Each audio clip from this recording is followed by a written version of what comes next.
Dios no ejecutó a Azazel. No lo destruyó. No lo hizo desaparecer. Decidió algo mucho peor. Lo condenó a permanecer vivo. Encadenado en el desierto, cubierto por rocas, aislado, esperando el día del juicio final. Muchos ángeles cayeron. Muchos fueron castigados, pero solo uno recibió esta sentencia. Azazel. ¿La razón?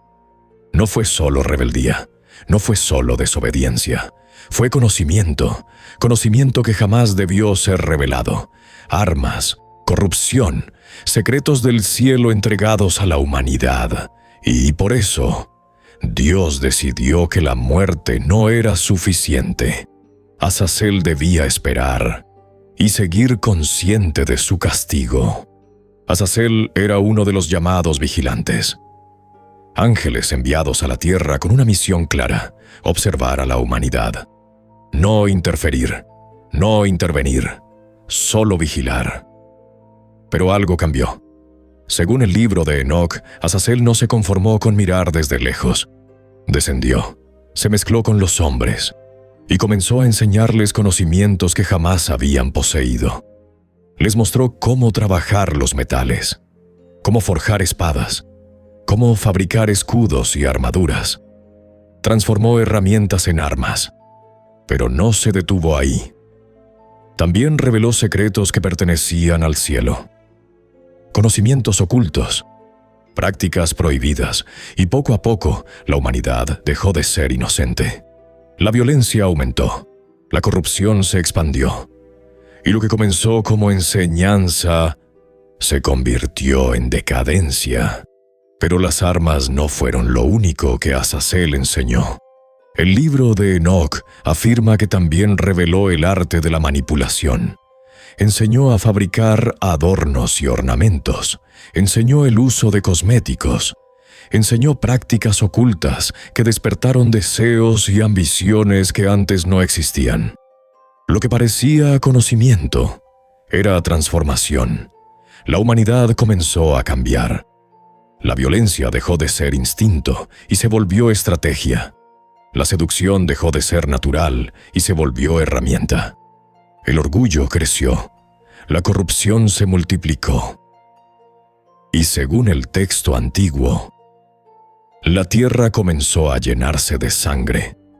No fue un cambio inmediato. Fue gradual, pero imparable. Y todo comenzó con una enseñanza. La corrupción no pasó desapercibida. Según el libro de Enoc, la violencia llegó a tal punto que la tierra misma clamó al cielo. Y entonces los arcángeles intervinieron. Miguel, Gabriel, Rafael. Presentaron el caso ante Dios. Describieron la sangre derramada, la perversión extendida, el conocimiento prohibido entregado a los hombres y el nombre que estaba detrás de todo. Azazel. La sentencia no fue inmediata, pero fue definitiva. Dios ordenó que fuera capturado, atado y arrojado al desierto de Dudael, un lugar de aislamiento, un lugar de oscuridad, un lugar sin escape. Dios ordenó que Azazel fuera llevado al desierto de Dudael, un lugar árido, rocoso, aislado de toda presencia humana. Allí debía ser arrojado a una grieta profunda en la tierra, no simplemente encadenado en la superficie, sino encerrado en un abismo. El texto describe que debía ser atado de manos y pies, cubierto con piedras afiladas, rodeado de oscuridad, sin luz, sin compañía, sin posibilidad de escapar. Pero lo más inquietante es esto: no fue condenado a morir, fue condenado a esperar. Esperar el día del juicio final. Esperar consciente. Esperar sabiendo por qué estaba allí. Mientras el mundo que ayudó a corromper seguía existiendo. Ese no fue un castigo momentáneo.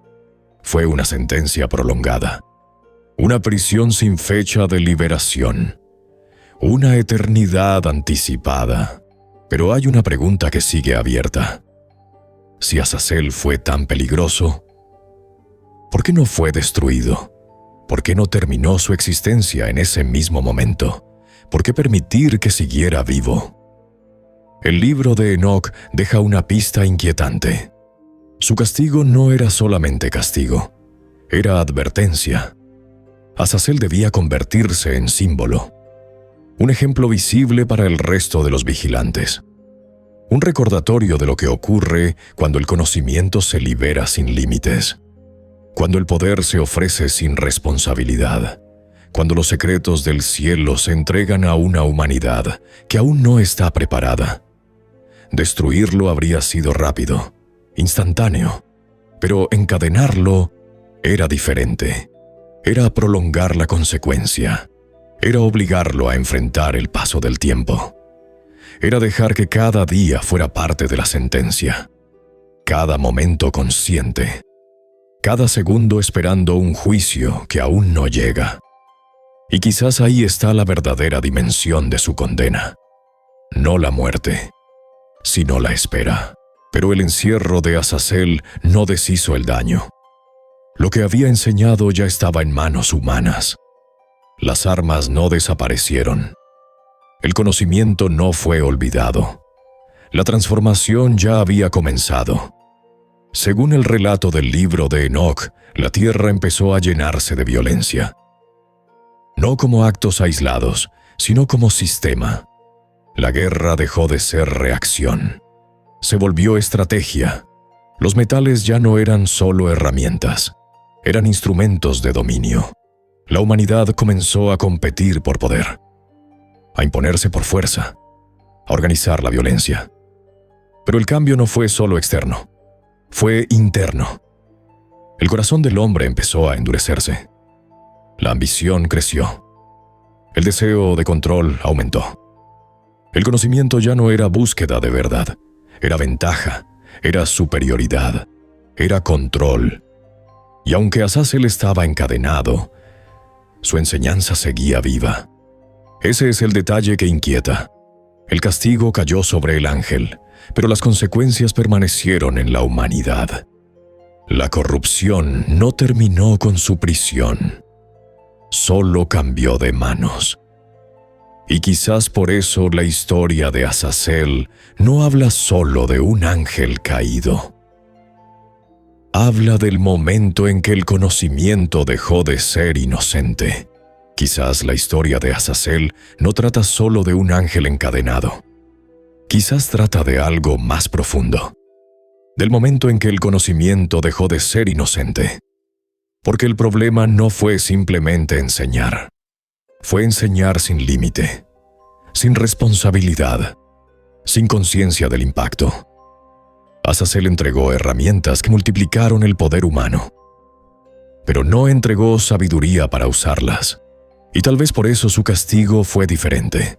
No fue destruido, fue dejado como advertencia, como símbolo, como recordatorio permanente de que el conocimiento puede elevar o puede corromper.